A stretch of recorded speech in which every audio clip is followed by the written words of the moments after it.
Hello everybody, అందరికీ నమస్కారం. మీకు ఒక చిన్న కేస్ స్టడీ కాదు, ఒక ఎగ్జాంపుల్ లాగా ఇస్తాను.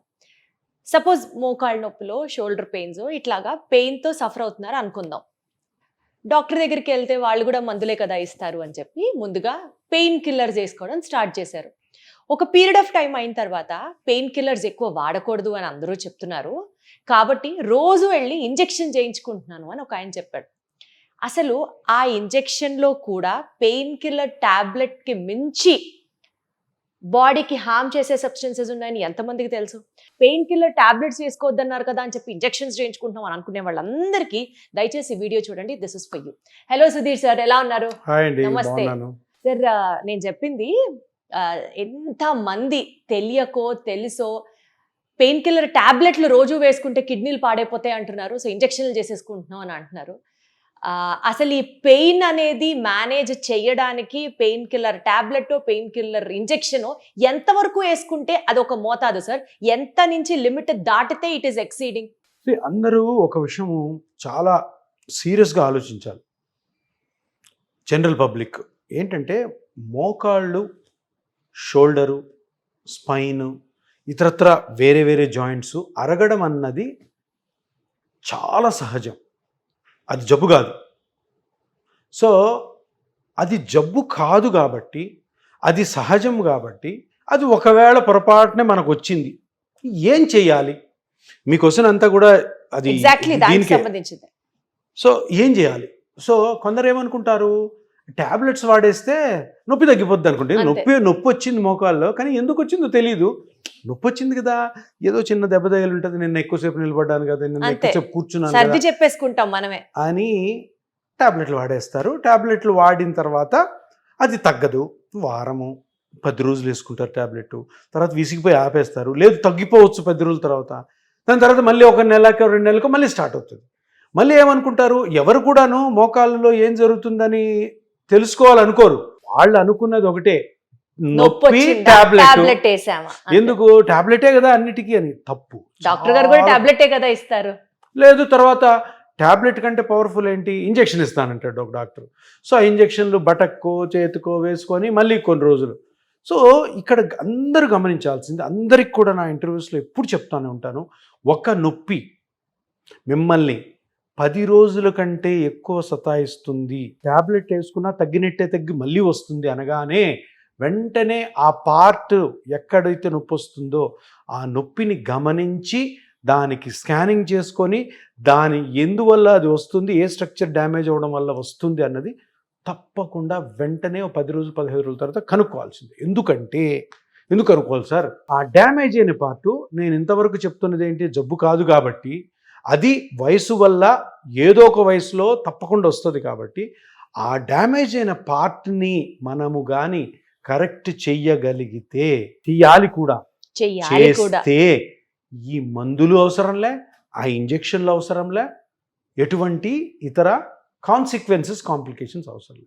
ఎందుకంటే ఫస్ట్ ఆఫ్ ఆల్ ఒకటేంటంటే అరగకుండా చూసుకోవడం, జాగ్రత్తలు, ఇవి చాలా ఇంపార్టెంట్. అసలు అరగకుండా చూసుకుంటే వయసు పెరిగే కొద్దీ అది మ్యాండేటరీగా సార్. అదే, ఇప్పుడు వయస్సు పెరుగుతున్న కొద్దీ మ్యాండేటరీగా అరగాలని కూడా లేదు. అవునా? మీరు కానీ అది 30-35 సంవత్సరాల నుంచే కానీ ఆ పార్ట్లు అరుగుతాయన్న నాలెడ్జ్ మీలో ఉండి మీరు అరగకుండా చూసుకోగలిగితే పోస్ట్పోన్ అవుతాయి అన్నీ. నీకు 10 years 55-40కే మోకాలు నొప్పి రావాల్సింది 60కి వస్తుంది. ఓకే, వస్తుంది, తప్పదు, కానీ పోస్ట్పోన్ చేసుకోవాలి. సో అది ప్రైమరీ ప్రివెన్షన్. వచ్చింది తర్వాత, సరే వచ్చింది, ఇంకా ఏదో కొన్ని పనులు ఉంటాయి, ఆడవాళ్ళకి తప్పదు, బయట పని చేయాలి, ఇంట్లో పని చేయాలా. మగవాళ్ళు కొంతమంది నిలబడి చేసే పనులు ఉంటాయి, కొంతమంది నిలబడి చేసే పనులు లేకపోయినా నిలబడి ఎక్సర్సైజులు చేయడం వల్ల అరిగిపోతాయి. సో ఇవన్నీ చేసిన తర్వాత నేను నా ఈ సుదీర్ఘ ప్రయాణంలో ఏదైతే పిఆర్పి గురించి ఎక్కువ నేను మాట్లాడుతూ ఉన్నానో, దీనివల్ల కష్టాలు కూడా కొని చూస్తున్నాను కొందరి వల్ల. ఎందుకు జరుగుతుంది అంటే, ఎందుకు నేను ఎంత చెప్తున్నానంటే, మనము ఈ మోకాలు నొప్పులు కానీ ఏ జాయింట్ పెయిన్లు కానీ ముందే ఆపుకోవచ్చు. తర్వాత ఆపిన తర్వాత ఈ పిఆర్పి పద్ధతితో కరెక్ట్గా చేయగలిగితే హ్యాపీగా రికవర్ అవ్వచ్చు. ఈ సిద్ధాంతాన్ని నేను నమ్మాను కాబట్టి, ఈ సిద్ధాంతాన్ని నేను చేశాను కాబట్టి, చాలామంది మీద ఈ ట్రీట్మెంటు నేను పర్సనల్గా చేసి సక్సెస్ అయ్యాను కాబట్టి నా బాధ అంతా ఏంటంటే మీరు మీ నొప్పిని కనుక్కొని పిఆర్పి గురించి కూడా తప్పకుండా 100% ఆలోచించండి. సార్, 100%. సార్ ఇప్పుడు అంటూ ఉంటారు కదండి, ఏ జాయింట్ లో అయినా సరే గుజ్జు అరిగిపోతే నొప్పి వస్తుంది అన్నది ఒక వర్షన్ అయితే, అరిగిపోయిన గుజ్జు శరీరంలో అరిగిపోయిన గుజ్జు తిరిగి మళ్ళీ ఫామ్ అవుతుందండి పిఆర్పి ద్వారా? పిఆర్పి పనే అది. ఇప్పుడు మీరు చాలా మంది అంటుంటారు, కొంతమంది ఆపరేషన్ చేసే డాక్టర్లే గుజ్జు పెరగదు, ఎగ్జాక్ట్లీ ఈ వర్షన్ ఎక్కువ గుజ్జు వింటున్నాం కదా. పెరగదంటే ఎందుకు పెరగదు? ఉమ్, సరే మీరు చెప్పండి సార్, సుధీర్ గారు గుజ్జు ఎట్లా పెరుగుతుందో చెప్పండి అని. పిఆర్పి అంటే ఏంటి? Platelet rich plasma. ప్లాస్మాలో ఏముంటాయి? Hmm. బ్లడ్ సెల్స్ ఉంటాయి. Hmm. ఏం బ్లడ్ సెల్స్ ఉంటాయి? Red blood cells, white White blood blood cells, cells, platelets platelets. అని ఉంటాయి. ఈ ప్లేట్లెట్లు ఎందుకు ఉంటాయి? ఇప్పుడు మీకు బాడీలో చిన్న ఇట్లా ఇట్లా సూత్తు గుచ్చాను, బ్లడ్ వస్తుంది. ఏం చేస్తారు? ఇక్కడే గుచ్చాను, ఇట్లా గట్టిగా అదింపట్టి ఒక 10 seconds ఆగిపోతుంది. coagulate అయిపోతుంది. బ్లడ్ వస్తుంది అంటే మీనింగ్ ఏంటి? బ్లడ్ అంతా బాడీలో పైప్స్ ద్వారా వెళ్తుంటుంది, బ్లడ్ వెజల్స్ అంటాం. Yes, ఆ sir. వెజల్కి బొక్కబడింది, ఓకే, Hmm. దానిలోంచి బ్లడ్ వస్తుంది. ట్యాప్ ఉంటుంది, మన ప్లాస్టిక్ ట్యాప్, బొక్క పెట్టినట్టు సర్ర నీళ్ళు కొడతాయా?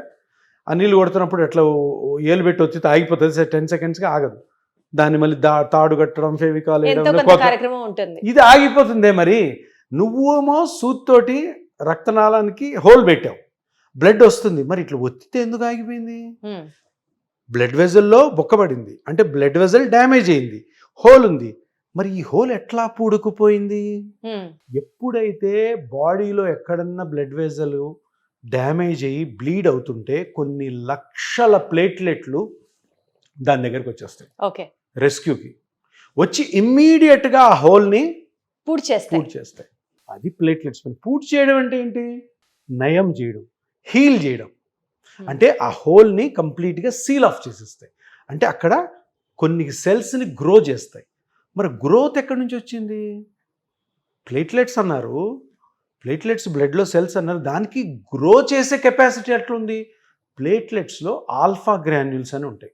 ఓకే, ఆల్ఫా గ్రాన్యూల్స్ మీద గ్రోత్ ఫ్యాక్టర్స్ ఉంటాయి, కొన్ని ల్యాక్స్ ఆఫ్ గ్రోత్ ఫ్యాక్టర్స్ ఉంటాయి.